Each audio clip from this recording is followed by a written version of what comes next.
Welcome back everybody to another video. In today's video I will be ranking all 30 of the Stage 2 Team Affinity Future Stars players 30 to 1.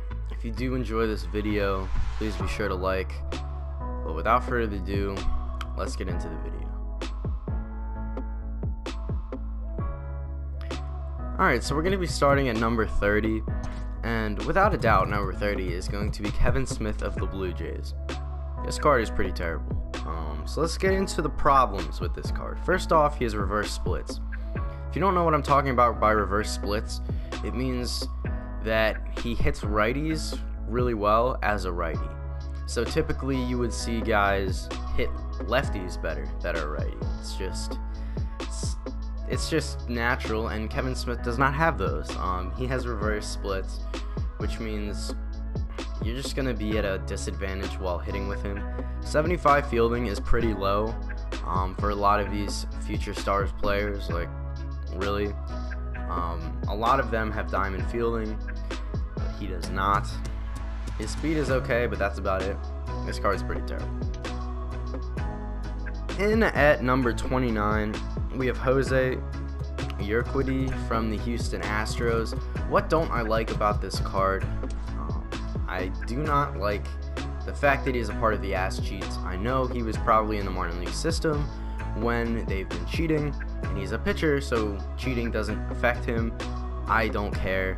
He's still part of my least favorite organization in the MLB, but regardless, what other than that are the problems with this card? First off, his per nines are pretty low. His hits per nine only being 80 is kind of suspect. Other than that, he doesn't have a sinker, which is a huge deal in my opinion. I'm very much basing these decisions off of pitch mix. And if you go ahead and look at his repertoire, you'll notice that the difference between his slider and his changeup is only 2 miles per hour, and the difference between his changeup and his curveball is only 2 miles per hour. So he has a total difference of 4 miles per hour for all of his off-speed pitches, and that's a problem because pitch speed is a huge deal. Preferably that curveball would be slower or the slider would be faster. It's just, this card just isn't that good. In at number 28, we got Zac Brown from the Milwaukee Brewers. What is the problem with this card? Well, again, it comes back to repertoire. First off, he doesn't have a slider. Straight up does not have a slider. That's a huge problem in MLB The Show if you do not have a slider, especially for a starting pitcher. It's just not going to work out well for you. And I should also mention that this card only has 72 velo, but unless you're a diehard Brewers fan, no reason to get this card. In at number 27, we have Daz Cameron from the Detroit Tigers. First off, he just isn't an ideal hitter. To have more power against righties but have less contact against righties, his card just isn't good at anything. 75 speed is actually pretty slow for the outfield. You'd prefer to have a little bit faster there, but he does have a decent arm, and his hitting stats just aren't that good. Not fast, it's pretty low vision. Not a ton of great things about this card. And at number 26, we have Ryan Rollison from the Colorado Rockies. Now, what is Ryan's problem? You may notice he also only has 72 velo, and velo is everything in this game for pitchers, unfortunately. But once you get into higher difficulties, it just becomes impossible to hit the guys that are super fast or even decently fast. So Ryan, your hits per nine aren't even that good. Oh, and he doesn't have a sinker. And at number 25, we have Adonis Medina from the Phillies. The only reason why this card is so high, and is higher than any of these other pitchers, is because he has a sinker. That's right. He has a sinker, and that's really what puts him ahead. Other than that, his per nines are worse than most of the other pitchers I've featured, but he does have 83 velo, which also helps him. This card just isn't that good. Again, you can get much better pitchers. And at number 24, we have yet another pitcher in Dan Dunning. So what is Dan's problem? He's basically the same card as Medina. He does have slightly better per nines in my opinion. So that is why he is above Medina. But other than that, they are pretty much the same card.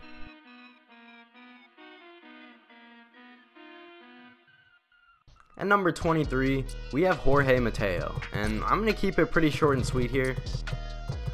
The only reason you would ever do this team affinity is to get a pinch runner, because I would not use this card for anything else. 99 speed, 98 stealing. So that sort of sums up this card. He does have decent stats against lefties, but he doesn't even break 70 in his stats against righties, and he's not a great fielder. He doesn't have a great arm. If you want a pinch runner and you feel like being really extra about it, get Jorge Mateo. In at number 22, we have Andres Gimenez from the Mets. He does have decent speed and contact, so I will give him that. But there's just better cards with the same rough build at that position, and I will go over them later in the video, because of course they're higher, but it's just, he's not that good. At number 21, we got Alec Thomas from the D-backs.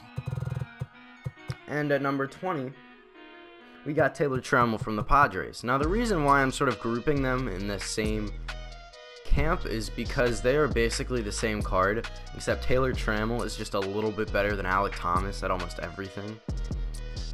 They've got good splits against righties, a little worse against lefties, good vision, good fielding, but a noodle and decent speed. So if we hop over to Taylor Trammell from the Padres, I can show you him. As you can see here, he's just got a little bit more contact, a little bit more power. The vision is a little bit lower, but he's got better fielding, a little bit better arm, and better speed. So this card is just a little bit better than Alec Thomas, but they both have noodles, which makes them a liability in the outfield. The arm just isn't there, and I don't know that I would be super comfortable having either of those cards. And at number 19, we have Clarkschmidt from the Yankees. What does Clark do to get him to this spot? Well, the first thing, he has solid velocity. 83 velocity is pretty solid, 95 on the four-seamer. He's got decent break as well, which I'm actually pretty happy with. 95 is solid, but his per nines are not great. And I will mention, he has a sinker, but his per nines are not great. So I think that's what holds this card back, but in general, solid pitcher. Number 18, we got Nico, I'm just going to call him Nico. We got Nico from the Cubs. If you want to say it with me, I can tell you exactly what this card's problem is. It doesn't have power. Nico just doesn't have any power. Again, solid contact, great vision, and that's mostly why he gets this 18 spot. Because he has decent enough speed, he's got great contact and vision, and he does have a secondary in center, although I will say he doesn't really have the arm to play center field. But other than that, solid card. Now at number 17, this is where we're going to be putting Luis Garcia from the Nats. Why is he here? Well, once again, he really cannot hit lefties, and ideally, for those lefty crimes that you plan on committing, you would like to have a little bit more power against lefties. Only 80 would be solid, but this guy's going to destroy righties. That's why he's so far up here. He's also got a decent arm. You could probably play him at third and shortstop if you really didn't want to. Unfortunately, 64 speed is pretty slow for a lot of these cards, so I did have to mention that. But of course, that's not like terribly slow, just in comparison, that's slower. Now at number 16, we have maybe a controversial pick, Ke'Bryan Hayes from the Pittsburgh Pirates. And why is he so low? Well, again, he just doesn't have power. I'm very big on power this year. You gotta have power if you want to play on my team. And unfortunately, Ke'Bryan Hayes just doesn't have enough power for me. He's got amazing contact, decent vision, and he has a gold glove type talent at third base. He's also got 83 speed, but I will say he does not have any secondaries, and that makes it really hard to like this card because he just doesn't have secondaries. And if you find a better third baseman, which trust me, there are better third basemen on this list, you will not be able to play him anywhere else. And at number 15, we have Bobby Dalbec from the Boston Red Sox. Now, what is Bobby doing right? We'll start with the power stats. Bobby is doing the power stats correctly. He has amazing power against both sides of the ball, but there's always a catch. He has almost no contact and vision. So he's going to be almost a Gallo type player. He has an absolute nuclear weapon of an arm, and his speed is a little bit slower than a lot of these cards, like I said. Again, though, for third baseman, really not that bad. Hey, if you want a guy that just hits for power and has an absolute cannon, Bobby will work for you. And at number 14, we have Evan White from the Mariners. Now, this one was very difficult, but I had to make it. I had to make the decision. He is not terrible at anything, and that's what I will note.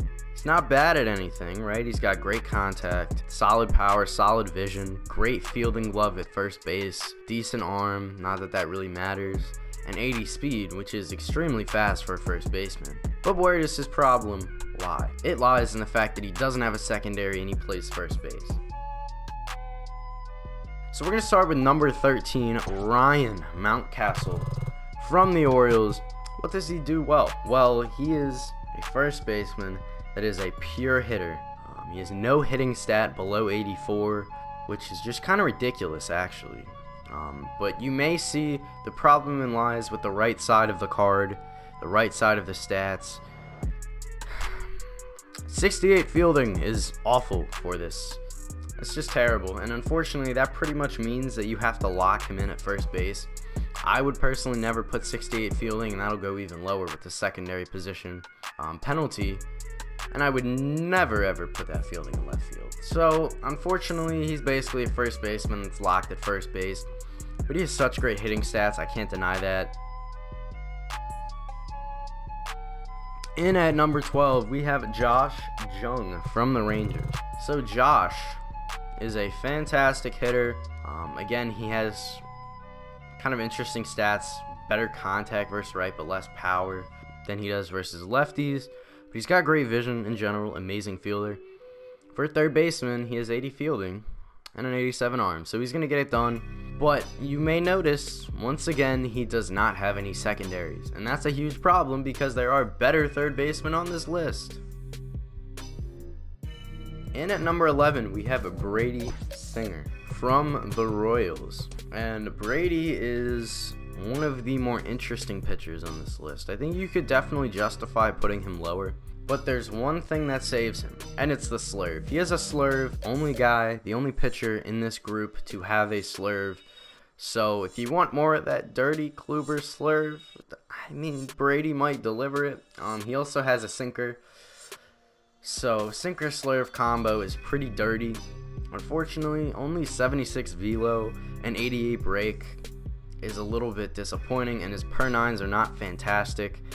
So that's really where this card is held back, but 87 control is pretty top tier when it comes to pitching. So Brady, you had a lot of potential to be a top 5 player, but unfortunately just didn't work out that well.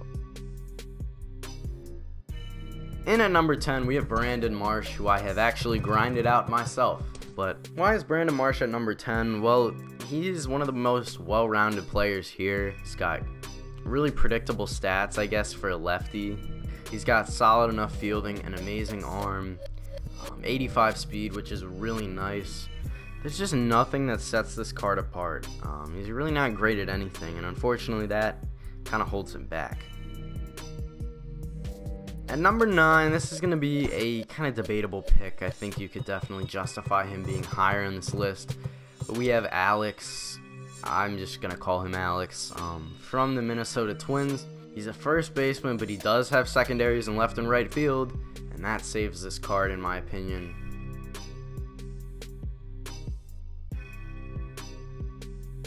Number 8, this is going to be Kyle Wright from the Atlanta Braves.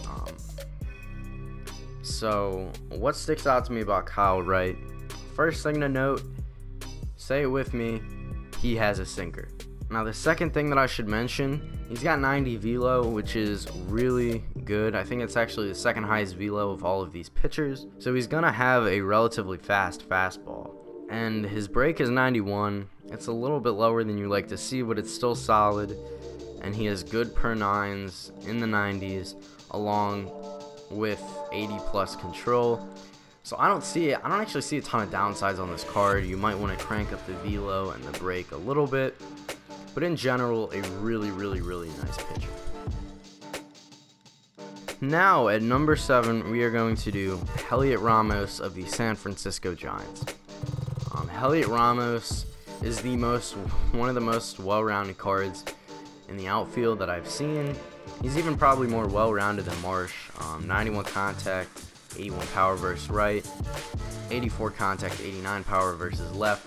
The vision is a little bit low, which I will knock him for, but 81 fielding in the outfield with an 89 arm, really solid, and 81 speed in the outfield is also more than serviceable. So this Elliot Ramos, definitely one of the better cards, probably the best outfielder on this list. Now at number 6, we're gonna have Jazz Chisholm from the Miami Marlins, and this card is really solid at the shortstop position. Once again, this card is definitely higher because shortstops are kind of hard to come by in this game. In terms of position depth, there's not a lot of amazing shortstops. And this card's really good. As a lefty, 90-92 versus righties, 71-83 versus lefties. Again, a little bit low in the vision department, but you can deal with that. 88 fielding and 89 arm. That is an elite arm, elite fielding. Definitely what you want to see. An 84 speed. He will move around the bases.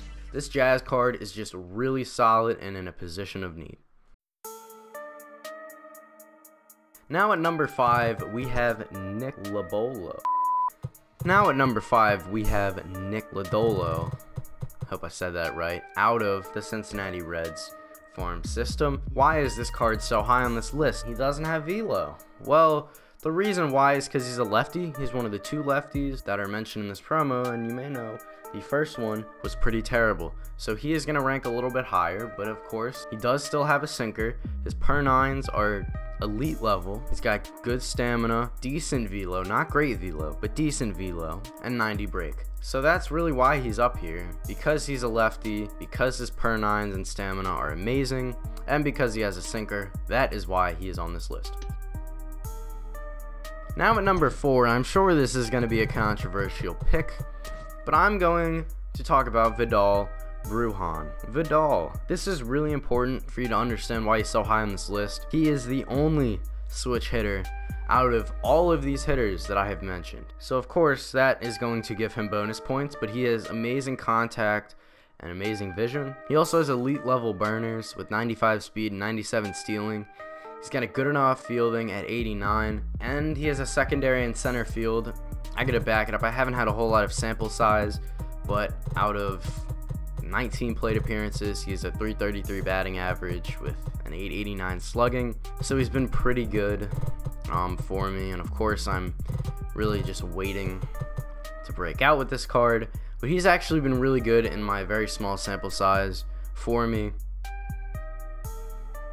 Now number 3 and number 2, you could so easily interchange these guys. It's pretty hilarious, but I am going to have Nolan Gorman at number 3, and I'm going to be putting Nolan Jones at number 2. So why is Nolan Gorman worse? Well, there's not a ton of things that really make him worse. He basically has slightly better hitting stats, but he does not have any secondaries in the outfield, and that to me kind of kills this card because he can only play on the corners.